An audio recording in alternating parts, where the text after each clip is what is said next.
Hey guys, welcome to Wrestling Daze and welcome to this WWE Summerslam 2024 predictions video. We're going to break down SummerSlam, a SummerSlam, of course, that's coming from Cleveland, coming from the Cleveland Browns Stadium. That is the home of Logan Paul, and we will get to that.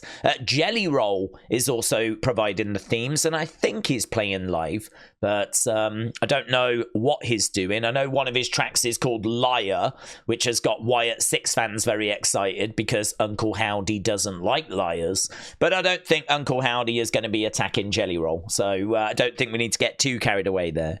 But yeah, no Wyatt 6 match announced yet. Hopefully gets announced on Raw. We can talk about that at the very end though, because we've got 7 matches to work our way through, so we'll touch on them first, and then we'll talk about some of the other bits and bobs that may go down at SummerSlam. So, first match, this match, Sami Zayn against Bron Breakker. So, this is for the Intercontinental Championship, and honestly, I'm in very little doubt that Bron Breakker gets the win.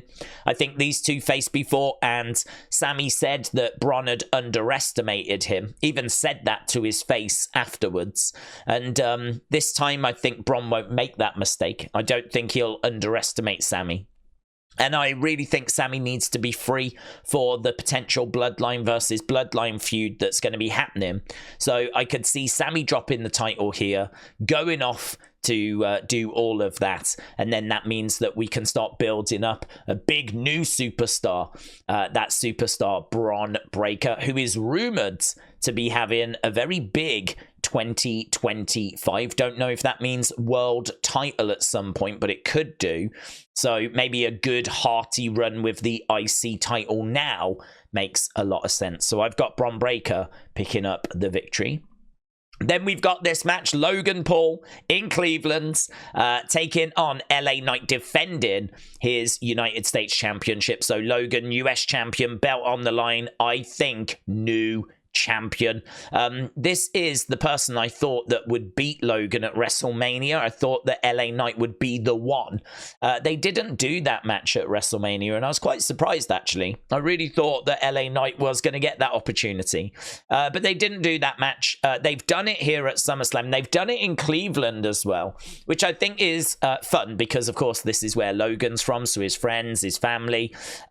He's going to be embarrassed. He's going to be a heel that is embarrassed in his hometown, and yeah, I could see the reason for doing that, right? So I'm going to go with LA Knight picking up the win here. I think the talking point though isn't so much that. I think it's what do you do with Logan after? Because I don't think he goes for a world title. They're too crowded, right? So I don't think he goes for any world title. So what, do you put him in a tag team? Does he go for the tag titles? Does he get into a red hot feuds? Does he go away for a while? Do we maybe not see him till Survivor Series or Rumble, or I don't know. What do you do with Logan Paul? I really don't know. But LA Knight gets this championship. I feel pretty good about that. Next up, we've got Bayley against Nia Jax. Bayley's Women's Championship on the line, and I'm going to do something a little bit different with this one. I'm going to predict that Tiffany tries to cash in, but doesn't succeed. It's not a failed cash in, she just never actually gets it cashed in. And the reason why I say that is because we know that she is going to get a new briefcase that Nia is getting for her, except it to be pink and Tiffy in the bank and bejazzled and all that kind of stuff, right?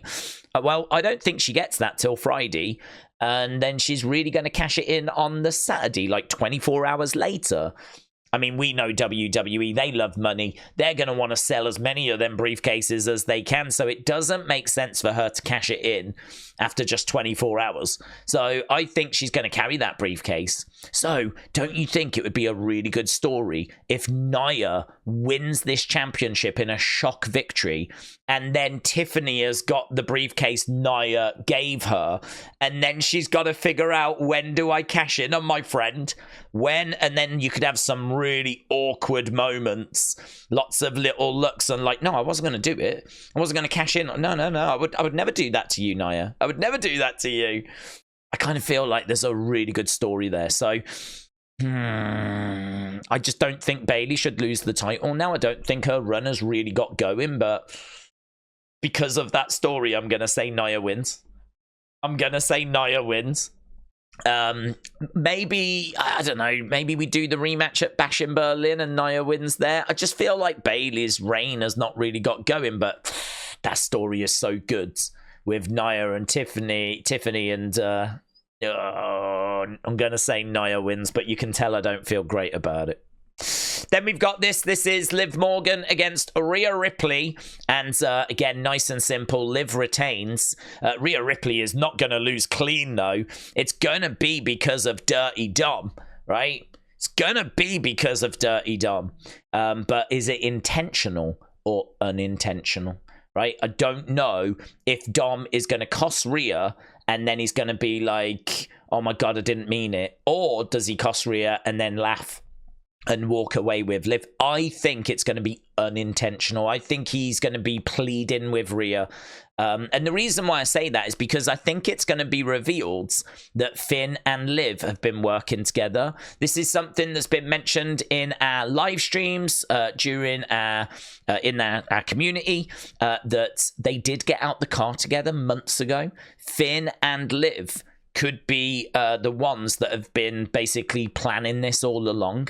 And so then do we head towards Finn and Liv against Dom and Rhea?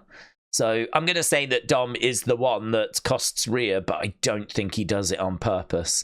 And yeah, Liv is going to leave as champ. I feel pretty good about that. I think she does get past Rhea Ripley here.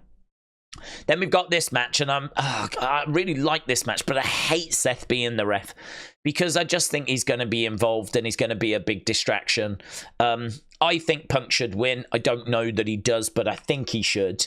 He's not had a match since he came back outside of being in the Rumble, so I just think give him the win. I mean, we don't know how long we've got CM Punk around for. There's a whole generation, multiple generations of wrestling fans that have never experienced CM Punk in the ring, right? Think of all the fans that have started watching WWE since 2014, right? So I think give Punk the win. Let's build him up. Surely there's a world title in his future in WWE. I could see it being a case that like Seth is screwing both guys. I don't think Seth's going to favor anyone. I think he's going to want to screw them both. And it might be that he's like counting really slow and like, you know, the other person keeps getting their shoulder up and like Seth's cackling away or whatever. I just think that may ruin the match, but this is why I'm worried about Seth being the guest ref. I don't know that this is going to make it a better match. But I think we get to the point where, you know, maybe Punk knocks Drew out cold, goes to pin Drew, and then Seth has to count the three, and you can tell that he really doesn't want to. That last third one is like really slow, and then he has to do it. I could just see Seth counting that three and being really upset about it. And Drew will blame Seth. Whoever loses will blame Seth. I mean, these three don't like each other, and they'll continue not liking each other. So, yeah, I don't quite know how this plays, but I'm not a big fan of, as I said, Seth being the ref in this one. But look, it is what it is, and we'll see what it sets up next. It's got to be for a reason. It's got to set something up a little further down the road. Then we've got Damian against Gunther. So this match right here is straightforward. I think Gunther gets the win. We've just spoke about Seth being heavily involved in that last match. We've spoke about Dom being involved in Liv Rhea. We've spoke about Tiffany trying to cash in the match earlier. Like, I feel like there's loads of outside elements. I don't think this needs any outside elements, so I'm going to say it doesn't have any outside elements. I'm going to say that Gunther beats Damian Priest. This is two people battling to try and see who the best is, and for me the best is Gunther, so you put the world title on him. And then I think you've got a crestfallen Damian who has to talk to Judgment Day on Monday about how he's no longer world champion. You know, Rhea won't be a world champ, Damian won't be a world champ, but Judgment Day will have those tag titles. So does that mean that they're the most powerful now? Does that mean Finn is leader? And you could even do a joke where JD thinks he's leader and he gets put in his place. But and maybe Carlita goes, am I leader?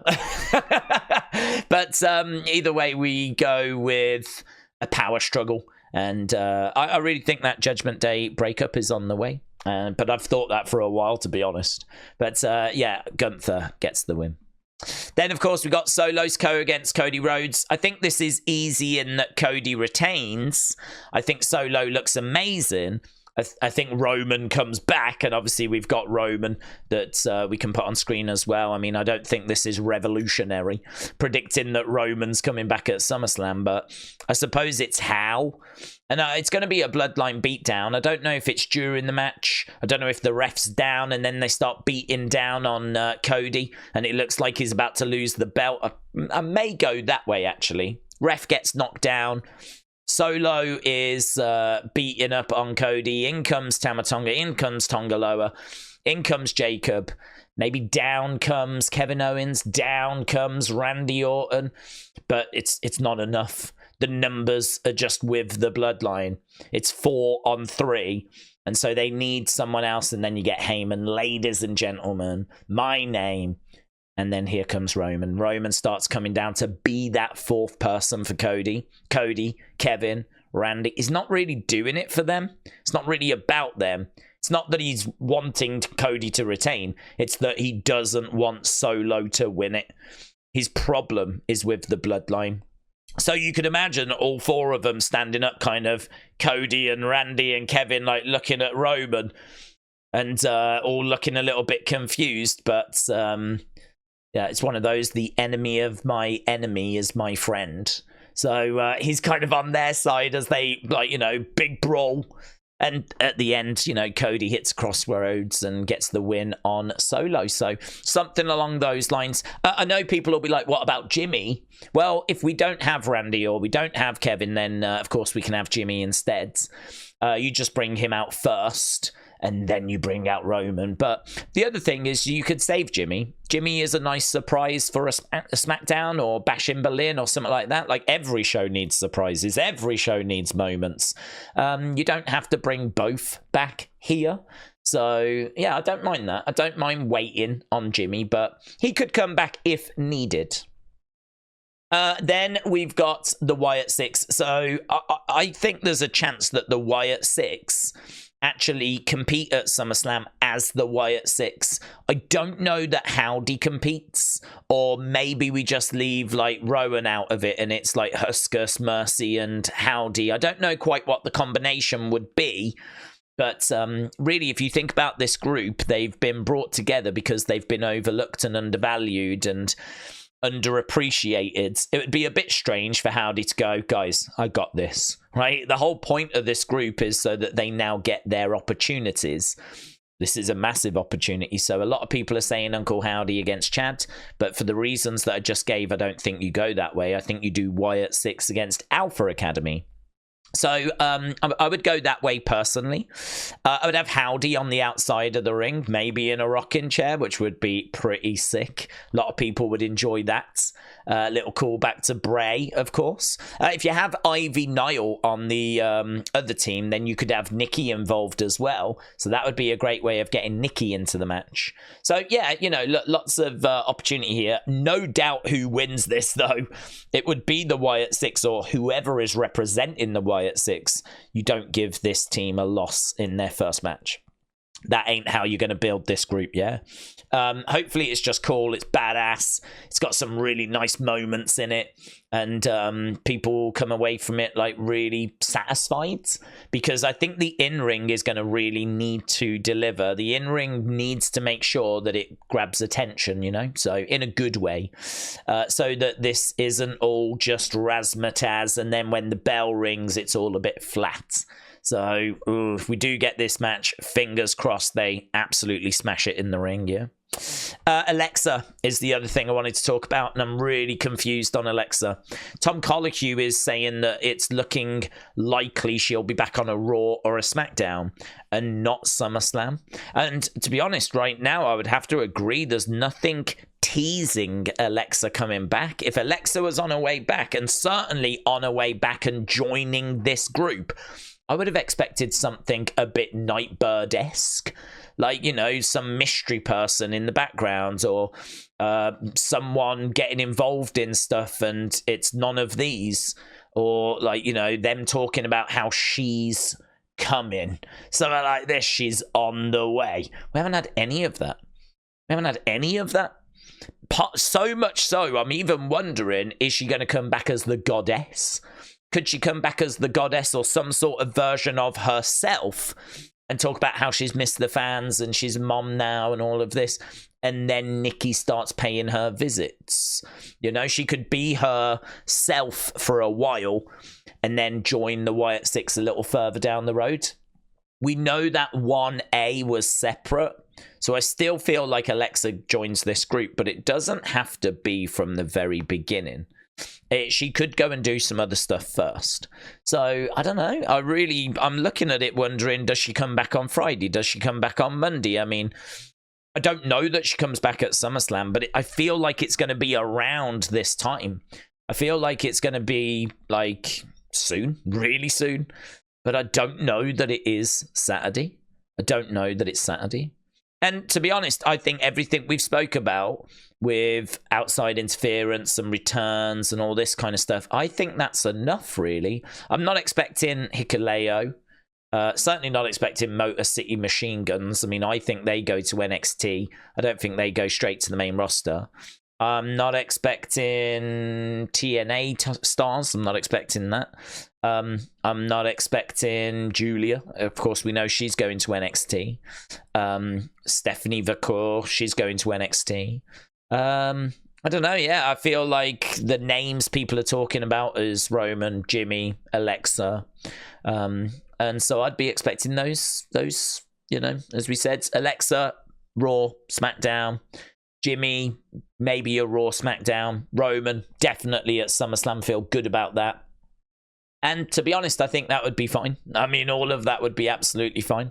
So, yeah, those are my predictions, really. I think that there's a lot there, a lot of talking points, a lot of stuff for us to get our teeth into.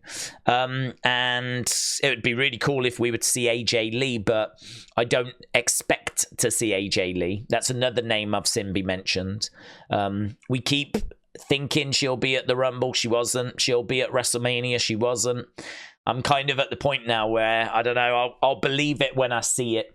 So, you know, CM Punk said that he's been trying to convince her that he doesn't know, he doesn't want to put pressure on her. I kind of get the vibe it's not going to be this weekend, but he could be throwing us off the scent, of course, but I don't think it's going to be this weekend. So, yeah, there we go. Those are my predictions. Let me know your thoughts down in the comments below. Appreciate the support as always, and I will see you again next time. Bye for now.